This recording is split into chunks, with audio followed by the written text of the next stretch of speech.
نامردی کا سب سے بڑا سبب اور اس میں عورت کا قصور۔ عورت جب اپنی ازدواجی ذمہ داری بھی بھیک کی طرح احسان چڑھا کر دے تو ہر دفعہ شوہر سکون کے بجائے ذلت محسوس کرتا ہے۔ یہ چیز نفسیاتی گرہ ڈال دیتی ہے اور مرد کے دماغ میں جنسی لحاظ سے ریجیکشن پیدا ہو جاتی ہے۔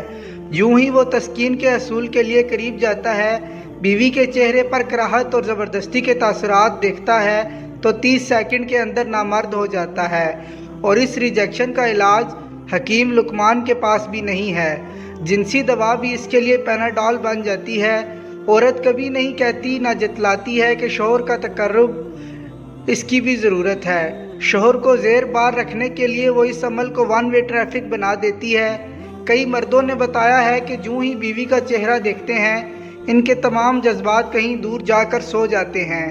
کئی ایک نے یہ شک کا اظہار کیا ہے کہ شاید ان پر تعویذ کر کے جنسی عمل کی بندش کر دی گئی ہے۔ ساتھ یہ بھی کہتے ہیں کہ جب ہم باہر منہ مارتے ہیں تو 20 سال کے بن جاتے ہیں، اگر بیماری ہو تو وہاں بھی ہو۔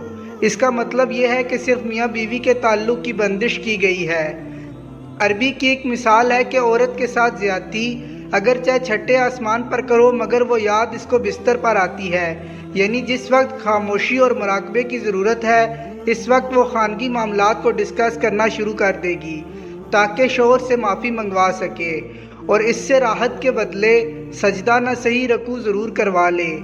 یہ ہے وہ مرحلہ جہاں مرد سمجھ جاتا ہے کہ یہ عمل دو طرفہ نہیں بلکہ یک طرفہ ہے۔ اپنے صحیح کو بھی غلط کہنا ہوگا اور اپنی بیوی کے غلط کو بھی صحیح کہنا ہوگا۔ جس عمل کو مودت اور رفاقت کا سبب بننا تھا وہ تعلق قائم ہونے سے پہلے ہی نفرت پیدا کر دیتا ہے۔